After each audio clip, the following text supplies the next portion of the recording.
എല്ലാവർക്കും എൻ്റെ വിനീതമായ സ്നേഹവന്ദനം. ജ്യോതിർഗമയ എന്ന ഈ ചാനലിലൂടെ എൻ്റെ ജീവിതത്തിലെ ആത്മീയവും ഭൗമികവുമായ ചില തിരിച്ചറിവുകൾ നിങ്ങളുമായി പങ്കുവയ്ക്കാമെന്നാണ് ഞാൻ ആഗ്രഹിക്കുന്നത്. ദൈവം മഹത്വപ്പെടുമാറാകട്ടെ. കഴിഞ്ഞ ദിവസങ്ങളിൽ ഞാൻ ഒന്ന് രണ്ട് ശുശ്രൂഷകളിൽ പറഞ്ഞ ഒരു ചെറിയ ചിന്ത നിങ്ങളോട് പങ്കുവെക്കാമെന്ന് കരുതിയാണ് ഞാൻ ഇന്ന് നിങ്ങളോടൊപ്പം ആയിരിക്കുന്നത്. ഞാൻ ഓർക്കുകയായിരുന്നു, 30-35 വർഷങ്ങൾക്ക് മുമ്പ് ഞങ്ങളൊക്കെ യുവാക്കന്മാരായിരുന്ന സമയത്ത് ഞങ്ങളുടെ പത്തനംതിട്ടയിലുള്ള ഞങ്ങളുടെ മാതൃസഭയിൽ ഞങ്ങൾ ഇങ്ങനെ ഔട്ട്റീച്ച് വർക്കിനൊക്കെ പരസ്യ യോഗത്തിനൊക്കെ പോകുന്ന കാലങ്ങളുണ്ടായിരുന്നു. അപ്പോൾ അന്ന് പോയപ്പോൾ ഒരു സ്ഥലത്തെത്തിയപ്പോൾ, ഒരു ഗ്രാമത്തിലെത്തിയപ്പോൾ എനിക്ക് വചനത്തിൽ നിന്ന് പറയുവാൻ വേണ്ടി പ്രിയ ജ്യേഷ്ഠ സഹോദരന്മാരൊക്കെ അവസരം നൽകി. അവരൊക്കെ ഒരുപക്ഷെ ഇന്ന് ചിലപ്പോൾ ഈ മെസ്സേജ് കേൾക്കുമായിരിക്കും. അന്ന് ഞാൻ പറഞ്ഞത് പെട്ടെന്ന് എന്നോട് നേരത്തെ പറഞ്ഞിട്ടുണ്ടായിരുന്നില്ല മെസ്സേജ് പറയണമെന്ന്. അവിടെ ചെന്നപ്പോൾ അടുത്ത DP മെസ്സേജ് പറയാനുള്ള ചില മിനിറ്റുകൾക്ക് മുമ്പാണ് എന്നോട് പറഞ്ഞത്. അപ്പോൾ ഞാൻ അങ്ങോട്ട് വലിയ പ്രിപ്പറേഷനൊന്നും ഇല്ലാതെയാണ് ഞാൻ പ്രസംഗം ചെയ്തത്.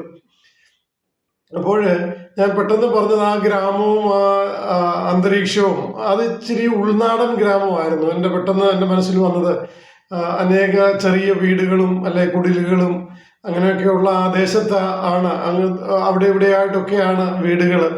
അപ്പോൾ നമ്മൾ കുറച്ചുകൂടെ അന്ന് ബെറ്റർ ആയിട്ടുള്ള ഒരു സ്ഥലത്തു നിന്നാണ് ആ സ്ഥലത്തേക്ക് ചെന്നേക്കുന്നത്. അപ്പോൾ പെട്ടെന്ന് എൻ്റെ മനസ്സിൽ വന്ന ഒരു ചിന്ത, എൻ്റെ വല്യപ്പച്ചൻ പറഞ്ഞിരുന്ന ഒരു ചിന്ത എന്നെ അന്നേരം ഓർമ്മ വന്ന് ഞാൻ അതാണ് ഒരു ത്രെഡായിട്ട് അവിടെ പറഞ്ഞത്. വല്യപ്പച്ചൻ പറഞ്ഞിരുന്നത്, ഇന്നിപ്പോൾ ഒരു 80-100 വർഷം പുറമോട്ട് ഞങ്ങളുടെ ഗ്രാമത്തിനെ പറ്റി ചിന്തിച്ചാലും അന്നപ്പച്ചൻ പറഞ്ഞു തന്ന അന്ന് അവിടെ ഓടിട്ട വീടുകൾ തന്നെ ഇല്ലായിരുന്നു.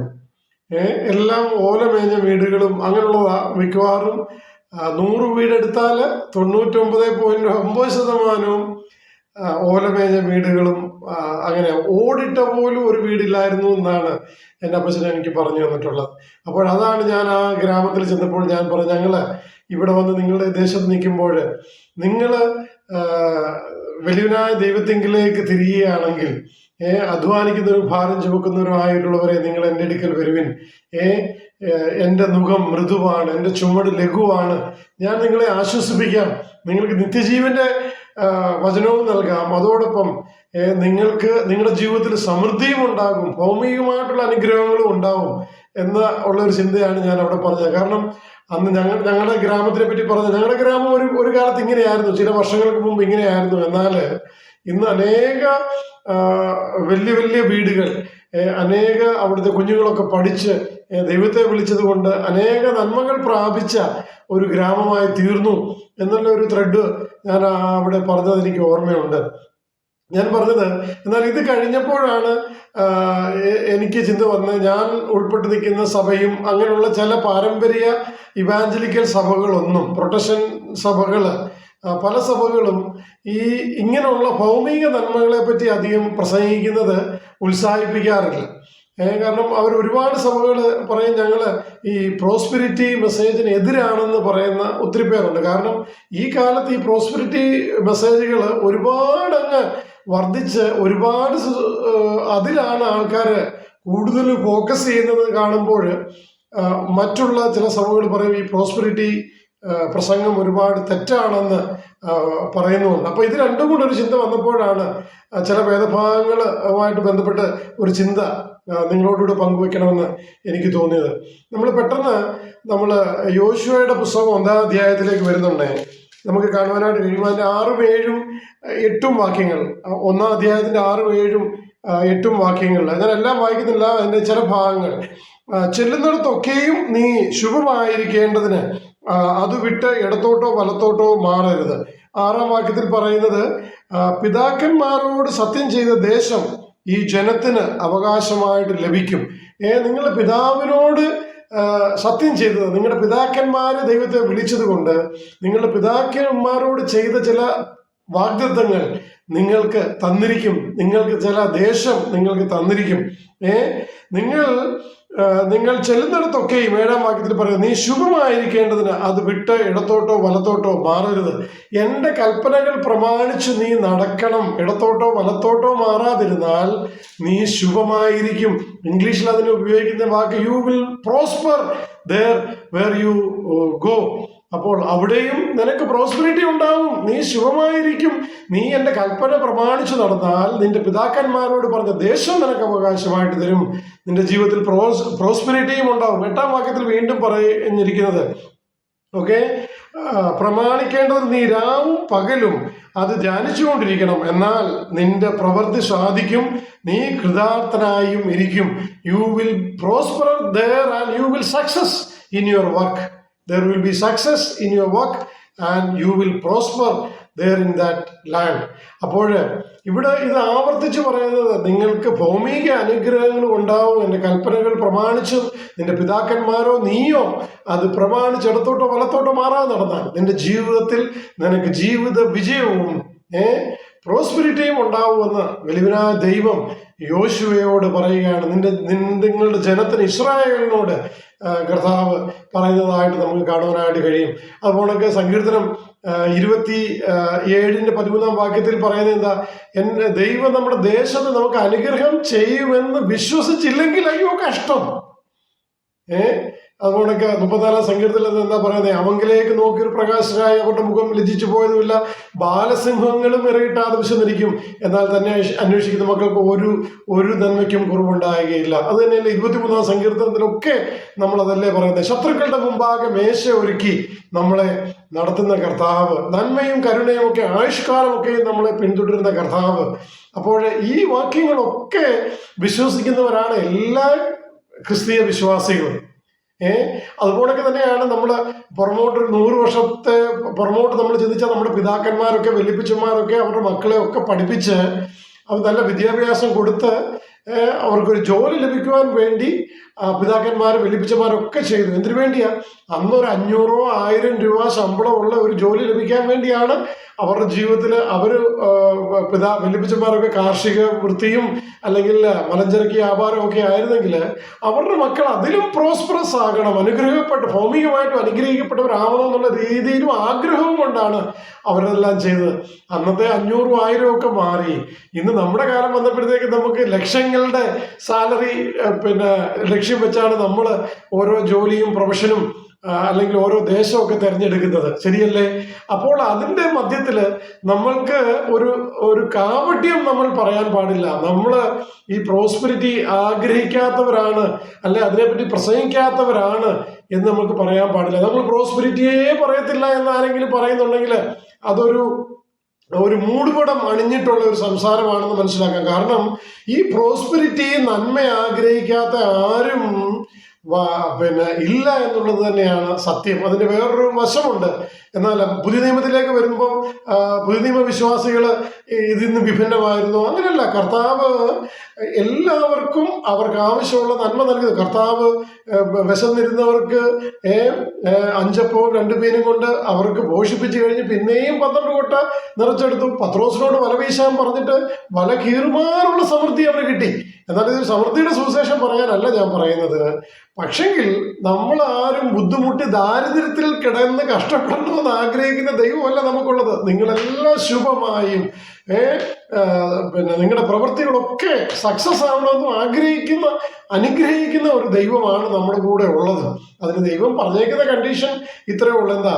നീ എൻ്റെ ന്യായപ്രമാണം പ്രമാണിച്ച്, നിനക്ക് നൽകിയിരിക്കുന്ന ദൈവവചനം പ്രമാണിച്ച് നീ ജീവിച്ചാൽ നിന്റെ പ്രവൃത്തിയോട് കൂടെ ഞാൻ ഉണ്ടാവും, നീ പോകുന്നിടത്ത് ഞാൻ ഉണ്ടാവും, നിന്റെ പ്രവൃത്തികളെ അനുഗ്രഹിക്കും, അത് സക്സസ് ആയിട്ട് തീരും. നീ പ്രോസ്പെരിറ്റി, നിന്റെ കുടുംബത്തിൽ പ്രോസ്പെരിറ്റി ഉണ്ടാവും എന്ന് തന്നെയാണ് വചനം നമ്മളോട് പറയുന്നത്. അപ്പോൾ ഇതിന് വേറൊരു വശം നമ്മൾ നോക്കുക. ചിലർ ദാരിദ്ര്യം അനുഭവിക്കുന്നവരുണ്ടെങ്കിൽ ഇന്ന് ദൈവമക്കള് നമ്മുടെ വചനം നമ്മൾ എന്താ പറയുന്നത്, അവരെ നിങ്ങൾ സഹായിക്കും. അങ്ങനെ ഏതെങ്കിലും രീതിയിൽ ബുദ്ധിമുട്ട് അനുഭവിക്കുന്നവർ പോലും മറ്റുള്ളവരെല്ലാം അവരും അനുഗ്രഹിക്കപ്പെടുവാണ്. സാമ്പത്തികമായിട്ട് ഭവനമില്ലാത്തവർക്ക് ഭവനത്തിന് സഹായിക്കുന്നു, വിദ്യാഭ്യാസത്തിന് ബുദ്ധിമുട്ടുള്ളവർ വിദ്യാഭ്യാസം നൽകുവാൻ സഹായിക്കുന്നു, ഭക്ഷണത്തിന് ബുദ്ധിമുട്ടുള്ളവർക്ക് ഭക്ഷണം ലഭിക്കാൻ വേണ്ടി സഹായിക്കുന്ന അനേക ദൈവമക്കളുണ്ട്. ഞാൻ പറഞ്ഞ ദൈവമക്കള് അപ്പത്തിന് ഇരക്കുന്നത് കാണുവാൻ ദൈവം ദേശത്തിടയാക്കി. ദേശത്ത് നമുക്ക് തീർച്ചയായിട്ടും നന്മ ഉണ്ടാകും. നമുക്കത് ആഗ്രഹിക്കാൻ തക്കവണ്ണം, ഇനി ആഗ്രഹിച്ചില്ലെങ്കിൽ അയ്യോ കഷ്ടം എന്നാണ് 27-ാം സങ്കീർത്തനത്തിൽ നമ്മൾ പറഞ്ഞത്. അങ്ങനെ കർത്താവ് നമ്മളെ ഇത് പറയാതെ അയ്യോ ഞാനിതൊന്നും പറയത്തില്ലേ എന്ന് പറഞ്ഞ്, ഞങ്ങളുടെ സഭ ഇതൊന്നും പറയാറില്ലേ, പക്ഷെ നിങ്ങളുടെ ഹൃദയത്തിൽ എങ്ങനെയുള്ളതല്ലേ? ഇന്ന് നമ്മൾ അനേകടത്ത് നോക്കിയാൽ തന്നെ നമ്മൾ ആരെയും വിധിച്ചു പറയുകയല്ല.